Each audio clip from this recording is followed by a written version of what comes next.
Onlar qədər sürətli düşünmürlər, amma bu onlara avantaj təmin edir təbii ki. Çünki daha rahat öz həyati fəaliyyətlərində qərar verə bilirlər.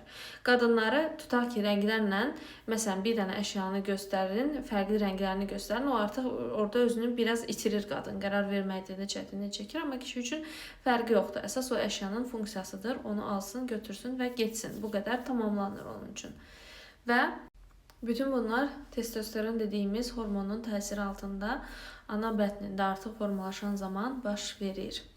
Əgər ana bətnində testosteronun təsiri altında kişi hormonunun təsiri altında erkək beyni formalaşırsa, ana bətnində əgər estrogen olmazsa belə, əgər testosteron yoxdursa, o zaman beyin qadın beyni olaraq formalaşır. Yəni, testosteronun ana bətnində olması çox önəmlidir ki, onun bətnindəki uşaq, əgər o XY xromosomlarını daşıyırsa, yəni erkək cinsiyyəti xromosomlarını daşıyırsa, o artıq erkək kimi formalaşsın. Yox, əgər uşaq xromosom olaraq hüceyrəsində XY xromosomunu, yəni tipik kişi xromosomunu daşıyırsa, amma ananın bir şəkildə testosteron hormonu onun yetərli qədər inkişaf eləməsinə səbəb olmursa, bu zaman dünyaya kişi xromosomlu, amma qadın beyinli uşaqlar gəlir.